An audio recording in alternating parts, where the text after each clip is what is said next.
Hello, my name is Sheila Kamp. I'm an occupational therapist and certified hand therapist, and I work at Sutter Health in the San Francisco Bay Area, in California. I am the curriculum coordinator for the Hand Therapy Fellowship, and we have a series of specialty education um, sessions that we do quarterly for our teams. And we recently expanded teams. And so I decided that the presentation I would do would be on casting motion to mobilize stiffness, or CMMS casting, which was pioneered by Judy Kolditz and who I became involved with through the courses offered by Robyn Midgley. One of the reasons I'm doing it right now is because there's another innovative approach to the mentoring side of it, which has come to light recently through the workings of Robyn Midgley. And so I wanted to kind of combine everything regarding Sims and the reasons for wanting to do it, and also a new way to show this mentoring approach.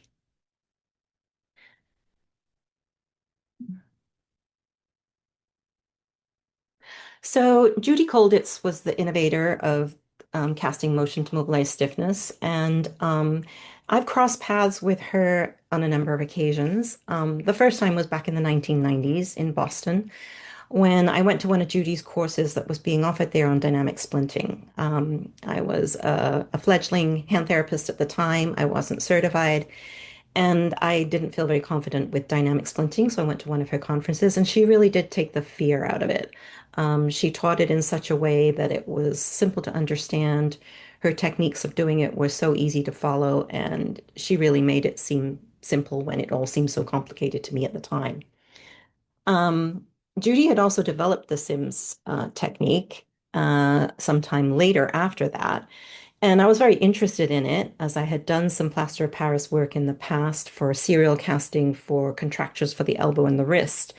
And so I was well used to using plaster and was interested in the course. But because it was only offered over on the East Coast, um, I was just not in a position to be able to go there and take it. So I had to pass up on that at the time. Later on, when we had COVID, the Hand Therapy Association of California was supposed to do their major conference for the year. And we also did monthly meetings in the Bay Area where we would also attend in person, but we couldn't do that because of COVID. So Judy actually came out of retirement to do our first presentation as a webinar online and show us that we were now able to meet virtually. The next time I met Judy was not personally, though I wish I had been able to meet her personally and thank her for everything she's done for the profession. But I went to the International Congress in Washington, D.C. in March of 2025, and lo and behold, Judy was again the keynote speaker there. And she was doing a wonderful presentation on the innovator in you. And it was standing room only at the conference. I was way at the back, but it was well worth it to listen to it. And one of the things she talked about was that everybody, or an innovator, is basically a cat, someone who has curiosity, audacity, and tenacity. And I just thought of something while I was writing this lecture that there's an O and a T in innovator. And so there must be an innovator in every OT. And so that's a quote from me. So just a fun fact there. So I've had some other influences and mentors that I've followed closely. Most recently, in the past 5 years, Robyn Midgley and Allison Taylor collaborated together to provide an excellent educational series. Allison did most of the presentation, but Robyn was part of it too and was a big innovator. And she basically just provided this online option for us all during COVID. And it was absolutely wonderful. I think Allison did about 9 different 3-hour presentations. We all met early on a Saturday morning for us in California, and it basically changed my practice. And by the end of it, I was also realizing that Robyn had an online Sims course. And so basically, that's what I ended up doing. I signed up for her course. And the reason that I signed up was that one of the things that I have found the most difficult to treat throughout my practice has always been my nemesis is the chronic stiff hand. A few years ago, I had a job change where I had been in a job previously where I just went to work every day. I did the normal routine. I didn't really look to grow in a big way. And then I joined a company where growth was the mindset. And so they encouraged me to go ahead and do this course, and I did. The other thing that happened at that time was we started our own hand therapy fellowship in 2020-21, which was during COVID, which was another huge challenge. I was mentoring the first fellow for the first time and trying to figure that out. And COVID had opened up the world to us as far as education. So Robyn's course just slipped into place right at the right time. The fellow that I was mentoring had a Dupuytren's contracture patient that we were struggling to help. And we didn't really know where else to go. He was having terrible pain. He wasn't getting much motion back in either direction. And so I looked online and I found Robyn's article, Use of Casting Motion to Mobilize Stiffness to Regain Digital Flexion Following Dupuytren's Fasciectomy. We read that article and we thought, oh my gosh, this seems like an answer. I was kind of looking into Robyn's course at the time, wishing I had taken it, knew I had some experience in plaster Paris, decided to give it a try with the fellow, and we actually got a really, really good result. Within a few visits, his pain was down to zero. He was getting good motion back, and I just realized that this was something I needed to follow in more detail and learn to get to know all the ins and outs of. So I had the opportunity to learn Sims following Robyn and Allison's joint educational series.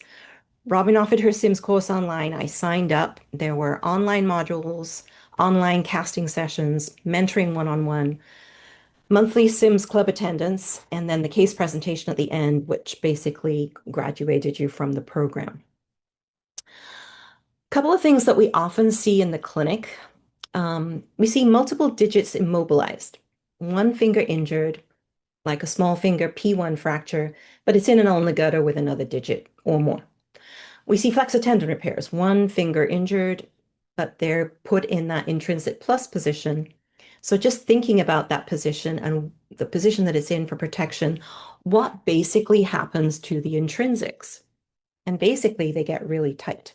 And that's one of the reasons why we end up with a stiff hand. We see distal radius fractures. In some patients, they have good working motion of the hands and fingers, and in others, they don't. They come in, they're super stiff. Why? And so think about the collagen, the uninjured structures that still respond to the injury, the fibroplasia and the remodeling that goes on. We see Dupuytren's release, limited flexion extension post-op with pain. Why? They didn't have pain before. Had difficulty extending a finger, but they still had good flexion before the surgery. And then all of a sudden, they can't flex, they can't extend, and they have pain. So think about what has been going on in that hand long term before they had the surgery. Hand stiffness is not an increase in tightness or rigidity, but it's more due to the limitations caused by cross-linking of previous collagen that was elastic and now is not, which binds the tissue together. Going back to the distal radius fracture, when they go down in a foosh position, that hand hits the ground and has some form of impact. There is going to be some impact on that collagen, and that's often why they end up having a stiff hand. So what is SIMS? First of all, it's the selective immobilization of proximal joints, which enable distal joints to move with a normal pattern of motion using plaster of Paris casting. It's an active motion protocol, which engages the brain and stimulates neural pathways to improve plasticity and motor cortex repatterning. It provides proprioceptive feedback and prevents ingrained maladaptive patterns of motion from forming. It provides a safe environment for the hand to heal. It works best in hands that have had limited response to traditional therapy, and it's cost-effective and requires less visits. For the patient that I saw with Dupuytren's contracture, we basically took away his pain and regained his motion in 3 sessions. And that was before I really learned everything that Sims had to offer. So the other thing that Sims is, it's one-stop shopping. So we're working on edema, the circumferential casting, and the exothermic properties of the cast help to reduce the swelling. Because there's movement within the cast, the scar is getting mobilized. Because we're positioning them in a pain-free position, the pain is usually eliminated. It's motion, it's active motion. The weight of the cast requires that there is some strengthening involved.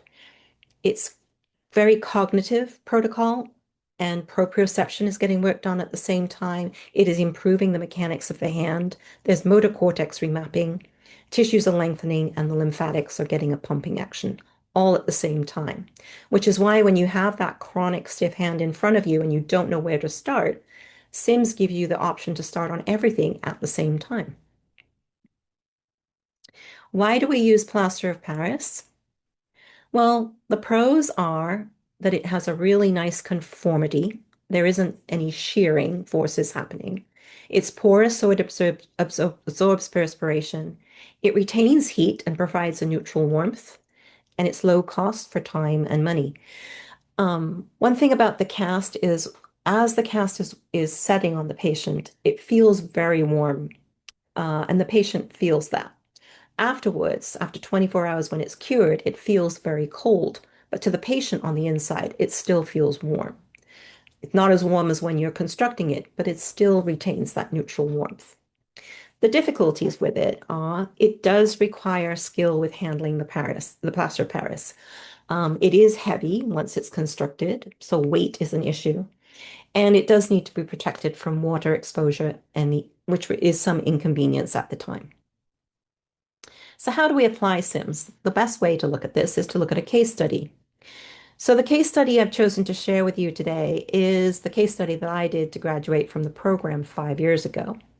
My casts have gotten better since then. I now have learned some more tips and tricks to work with them.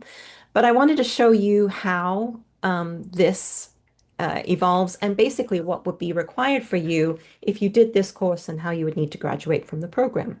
It also shows my mistakes, which I'm happy to share because as a mentor, I do think that learning from mistakes is as valuable as learning to do things right from the get-go. In fact, I think you learn more. So the history is this particular patient is an 83-year-old right-hand dominant male with attritional ruptures of the right ring finger and small finger, extensor tendons in zones 5 and 6, tenosynovitis, and DRUJOA. He noticed edema of the dorsum of the hand in December 2020, which went untreated. And then in March of 21, he lost extension of the ring finger. And then close after that, small finger lost extension too. Past medical history, sick sinus syndrome, syncope, hyperlipidemia, OA of the left knee, and general OA. He lived with his elderly wife. His wife had a carer 5 days per week. She was very attentive, and she became his carer uh, following his surgery, which didn't end up going too well. She did come to therapy when necessary, and she was instrumental in helping him follow through with all of the therapy exercises. So surgery was March 23, 2021. He had middle finger EDC transfer to the ring finger. He had EIP to small finger, ulnar head bone spur excision, and extensor tenosynovectomy. The treatment prior to the decision to use Sims, at 4 weeks post-op, the physician requested a volar orthosis with the MPs to move from 0 to 45 degrees, IPs being free. I could not get those MPs to 45. I could only get them to 30, and it took 2 more visits to get him to 45, and he was in a lot of pain. He had severe pitting edema. We treated it with heat elevation. We worked on diaphragmatic breathing. We did manual edema mobilization and compression wrapping and muscle pumping. The biggest problem for him was pain and tremors. There was minimal change in motion over the next few visits. He had severe pain with range of motion of any attempt of the digits, wrist motion, and supination due to the DRUJOA. He had severe neural tension throughout the right upper extremity, and the tremors were very apparent. We did try kinesiotaping. We did wet cuts and fantails over the dorsum of the hand and forearm, which was a positive way to reduce the edema and gave him significant pain relief. But the doctor was getting impatient and he requested removal of all the compression wraps that I had been doing and aggressive range of motion. This led to extreme pain. The kinesiotape did help, but it didn't really resolve everything, but it did help. He had paper thin skin, so I had to be careful with the kinesiotape, but he did actually end up tolerating it. We did additional taping around the SBRN, and we were able to significantly relieve his neural tension by playing around with crossing his legs while writing or doing other functional tasks with, and then finding that he had minimal tremors. So we were finding that issues with other parts of his body were tying into the neural tension. He had a cortisone shot, June 3rd, 21. This didn't have any impact a great deal. Um, and in that, and later on, about a week later, I discussed Sims with the surgeon. He agreed, and we discussed it with the patient's daughter, who was a physical therapist. She agreed, and then the patient agreed also. So this was his function before Sims: unable to drive, needed assistance in the shower, unable to write, unable to hold a spoon or a fork or any utensil, unable to do gardening, which he loved, unable to carry groceries, unable to bake, which he loved to do for his wife. His pain was 7 to 8 out of 10, and there were the tremors. So this was his first initial motion. I probably won't play the whole thing. I think you'll get the gist from just a few seconds in. But as you can see, he doesn't have much motion of the fingers at all. The thumb can oppose to the index and maybe the middle finger, I think, and that's about it. And then when we turn into supination, I think you'll see the tremors a little bit more. He also, the tremors would be more apparent the more he tried to do things away from his body. So the first cast that I made, and this was with Robyn on WebEx with me at the same time. So she was mentoring me one-on-one all the way through this. We made him a Sims intrinsic minus cast because his movement pattern was intrinsic plus. We needed to lengthen the intrinsics in order to get him IP motion back. The first cast that I made was too heavy. I had not learned the art of getting the water out of the slab on the back very well, and the patient needed to wear a sling to support that first cast. But this is the first cast that I made, the one on the left, and let me show you his movement in it. So this has a dorsal block on the back. We have a little bit of flexion at the eyepiece in order to help initiate the flexion. And then this is what he looked like trying to move in the cast. So as you can see, we're getting quite a lot of PIP motion, not very much DIP motion, but we are getting more than when he was outside of the cast.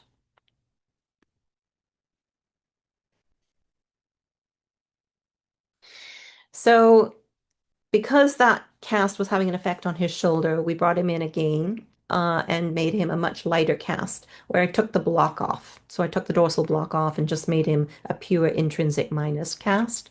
We were doing much better at this point. So this is how he looked in the cast. These are just still pictures, but that's him from the front. This is him from the side. As you can see, he's now coming down really, really nicely, almost down to touching the cast. Following this, we worked on an intrinsic plus cast because once he was touching the cast in the intrinsic minus, we then switched to doing an intrinsic plus cast. And this worked pretty well too.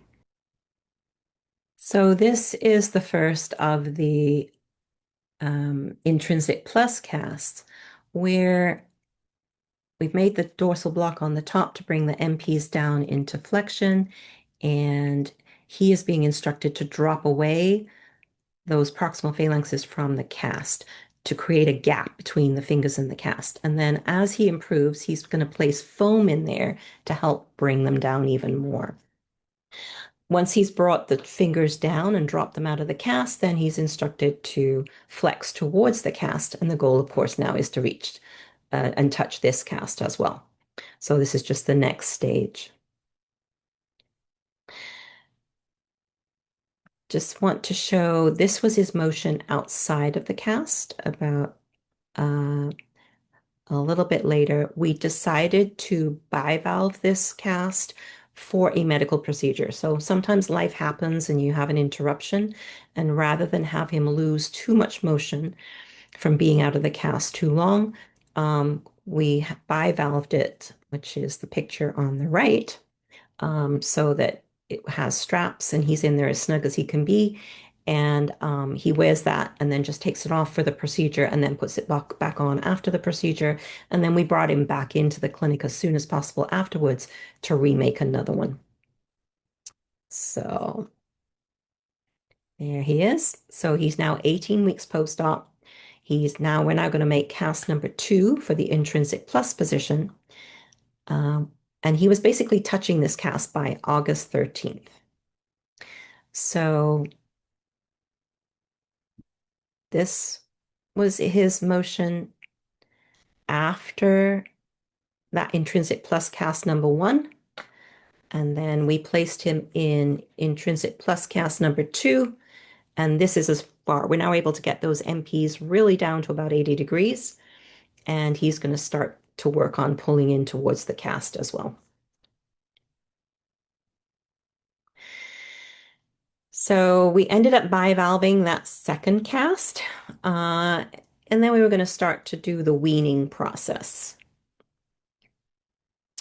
I just want to round up. This is where he was in the beginning. So this is June 21st. After 14 visits, we started CMMS. So it's 14 traditional hand therapy visits, and that was as far as we got.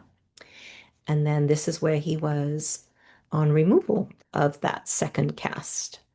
So as you can see, his fingers are coming down. He does actually touch the palm, but he is not curling into the distal palmar crease, but he is way more functional than he was. And he can pretty much hold a lot of objects and a lot of self-care devices, and he can participate in cooking and things like that now. But I want to point out that we did 14 visits before we started CMMS, and we got the motion on the left. We did 5 visits of CMMS and got the motion on the right. So over 8 weeks and 5 visits, that's the motion we got. And this was back at a time in 2021 when Medicare had a cap in the US. And so we were going to be in difficulty soon for finding visits. And so after the CMMS casting for 5 visits, I then did 5 more traditional hand therapy visits. We were lucky enough to have this kind of spaced over a new year a little bit way back in the beginning. So we managed to reach his like cap limit and do this within the cap. These were his functional gains after the CMMS. He was able to drive. He could hold soap to shower himself. He could eat with a fork and a spoon. He was back to baking for his wife again. He baked pumpkin bread and brought some in for me. It was delicious. He could write. The tremors was still an issue, but he could write. He could work in his garden, which is his big love. He could carry up to 13 pounds in a grocery bag with that hand. All fingers were touching the palm, and his pain was now 0. Because of his medical procedure, he then had to go through some treatment for prostate cancer. And so he wasn't sure how many visits he was going to be able to come in for therapy after the CMMS was finished, and he needed to be out of the CMMS to deal with that treatment. So that was kind of where we left it, and I was kind of seeing him maybe once a month here and there, but he continued to do really well. Um, this was his overall range of motion. This is index and middle. As you can see, he started off 7 centimeters and 6 centimeters, got down to 2.5 and 4, and then on the ring and small, 7 centimeters to 3.5 and 9 centimeters to 1.5. So the small finger actually did the best out of everything. This is another gentleman that I saw for CMMS, another complicated patient. On the left is his motion. He is a distal biceps repair that went wrong. The median nerve got severed during it, and he had to have 2 median nerve decompressions and a number of tendon transfers.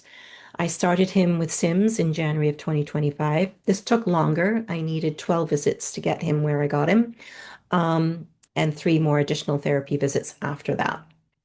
However, this patient had had therapy with a colleague of mine for almost 18 months prior to coming to see me.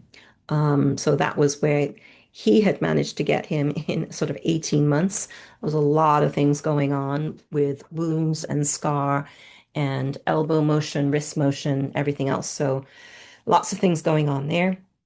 But this is how much we got. We got great motion in the small and ring finger, which was ulnar nerve innervated, and we got great motion at MPs and PIPs.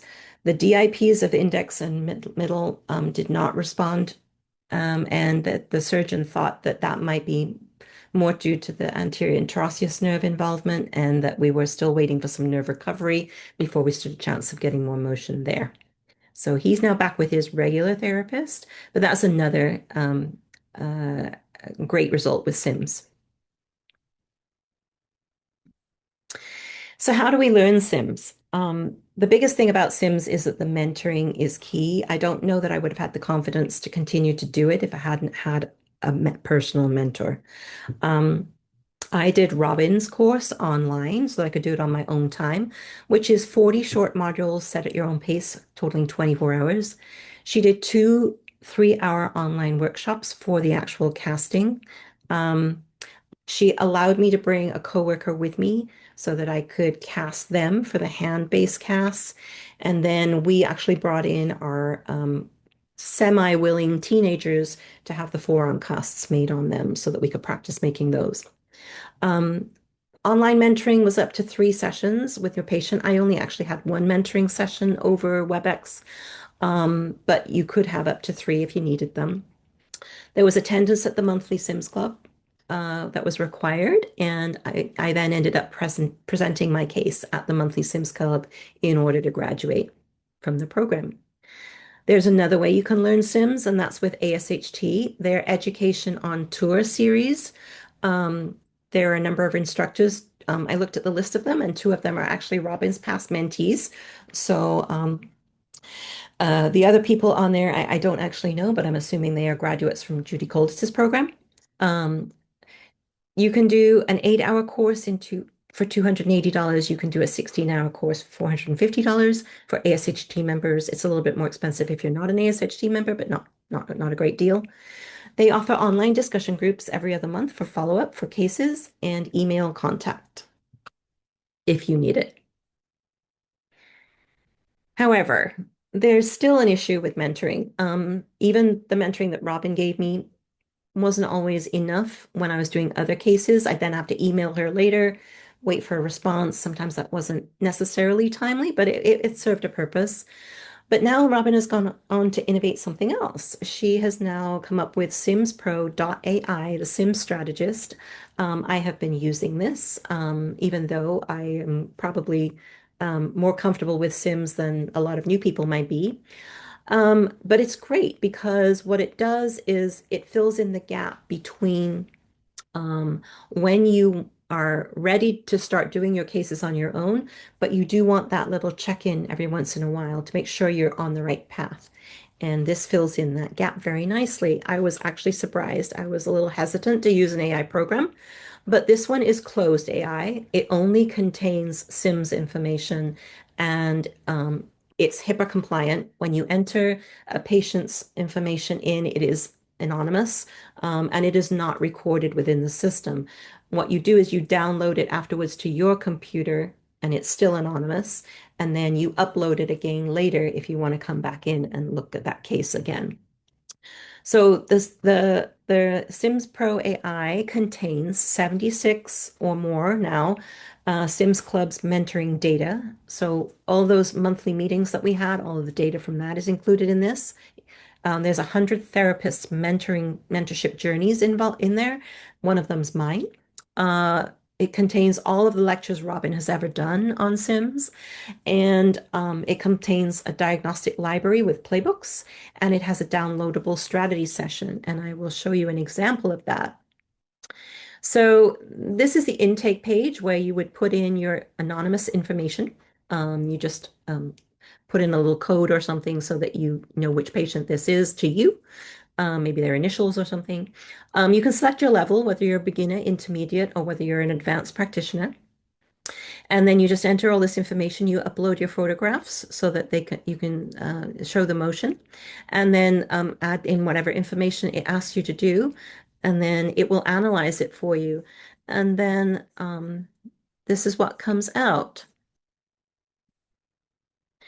So this is a rolling screenshot of the download that it gives you. I'll try and pause it. I'll give you an idea. So basically, it introduces itself, looks at the analysis, and then because I had said the patient had a fear factor involved, they asked me more about that. So his fear was that it was a rotator cuff tear, that they were worried about the weight of the cast and what effect it would have on the rotator cuff. And so it tells me what's the current status of the rotator cuff. Is this being managed conservatively or is it surgery planned? And I say no surgery, just being managed conservatively. And it says good to know. And it tells me a little bit more information. Now let's look at the hand itself. What pattern of motion are you seeing? And so then I'm just informing that the patient is male because they keep referring it to as female. And it's an intrinsic plus pattern of motion. And then it says, apologies for that, Sheila. Noted, he's male. Um, and Tingent pattern of motion at 5 months post fasciectomy makes complete sense. And then it gives me a little bit more information before we move on to reasoning. What does the PIP, GIP joint flexion look like? Is he getting reasonable active flexion, the IPs and so on? And then I tell them back what I think, and then it asks me more questions, and you can play this slowly yourself. And it tells you we're talking about the extension. Wants to know whether that's correctable, and it was, so we didn't need to modify the hood. So then I tell them what, it asks me what I'm thinking of making. I tell them what I think, and they tell them what, and then it tells me a refinement, and then um, it asks me another question. Um, what am I thinking about the length of the forearm cast? And so I'm giving my input on that. And then it's telling me a little bit more about the construction and how much extension are you planning. Let's discuss the MP position. And so just telling me more and more and more information and then asking me more questions. What do I want to do? What my focus going to be? Do I want the PIPs to extend or do I want them to flex? What's the priority? And I tell them, and then it's telling me, are we ready to talk through the hood construction? And then I'm thinking, if the goal would be to gain extension first, what would be different about this rationale? And it's then goes on to tell me what the difference in the rationale would be. And so all the time it's asking questions, I'm answering, it's giving me input, but it's not really telling me the answer. It is making me think, and I really like it. So basically, yes, it gives me, are you ready to work through construction? And it summarizes it for me and gives me a little bit more information. And then given the rotator cuff, how would you plan on positioning? And I'm going to tell her what I'm going to do for positioning, and then more questions. And it's just giving me more and more information all the way through. And then it says, are you ready to go ahead and reply? Or do you want to run through the exercise instruction first so you know exactly what to tell him? And then I have one more question about the hood, which then gets answered. And you're ready to apply? Okay. And it says, okay, and gives me encouragement. And when I'm done, send a photo of the finished cast and they can do a quality check before the patient even leaves the room. So this is all good. And so it's quite informative and very detailed and very thorough. So CMMS Pro.AI has 3 levels, Copilot, which has 2 master classes for 3 hours, cast instruction videos for 1 hour. That is for your basic entry-level Sims. There are some therapists out there who are practicing Sims without formal knowledge. I was one of them in the beginning. I just read the article and lucked out and did a good job, but you can also not luck out. So Copilot is great for the therapists that just want to know that they're doing the right thing. For those who want in-depth knowledge, Catalyst has the Copilot plus the Sims online course for 24 hours, which includes the Sims Club recordings and the priority support that Robyn offers as mentor. And then the legacy, which is the level I have, which is Copilot plus Catalyst, plus Robyn has another special interest in energy medicine. So that is where that side of things is located. That's not for everyone. I understand. I've enjoyed learning from it. I've that's influenced my traditional practice. I can't do everything that Robyn does in my clinical practice, but it didn't stop me learning. So that's something that, if you want to consider, you can. But anybody in the legacy group, you get to be a founding influencer in the growth of the program. So um, I thoroughly enjoyed testing this out for Robyn, and I would encourage other people to get on board and be part of it as well. It's fun being on the inside. Robyn has also been presenting Sims in Switzerland. She is doing a course there in June of 2026, and she's also at the European Health Conference as well, where she will be talking on Sims and also on the panel discussion for AI and how it relates to evidence-based practice. Um, as curriculum coordinator for the Hand Therapy Fellowship at Sutter Health in California, um, AI is an issue. We've had our fellows use it in good ways and in ways that wasn't supportive of the fellowship. So we've had to develop protocols to make sure that it is used wisely and appropriately. And so there does need to be that discussion. But this particular AI program is purely enclosed and is only SIMS and is only good information. It's not an open AI in any form, and it has to be closed in order to be HIPAA compliant. So, so in summary, SIMS itself is a great tool to have to give you another option for treating the stiff hand. It's cost effective and versatile, requires less visits, and is an active working protocol for active motion. It does require learning a new skill. You can't just expect to be able to handle plaster Paris easily on its own. You do need some kind of instruction. There are therapists out there trying to use it without formal education, and that is a problem. So the need for ongoing mentoring, you do need some level of mentoring with SIMS. There are some setbacks and limitations. If you use SIMS frequently in your clinic, you gain and retain confidence and you learn as you go. If you use it occasionally, a bit like me, you can lose confidence easily and you can forget concepts. The CMMS Pro.AI acts as your mentoring conscience. It's to remind you to check everything as you work through your clinical reasoning process. It is an adjunct to the SIMS learning process. SIMS Pro.AI does not replace the education, the skills required, or the personal mentoring. All of that is still highly beneficial and needed in order for you to be proficient with SIMS. But it does fill in the part that is missing, which is the backup you need when you are trying those first few cases on your own without a mentor. And you just want to check yourself and make sure you haven't missed anything and you don't have time to wait for a return email necessarily. There are therapists out there trying to use SIMS but without the knowledge of the foundational concepts, and SIMS Pro AI has a track for those therapists as well as those interested in deeper learning and understanding. Those are my references, and I just want to thank you for your time.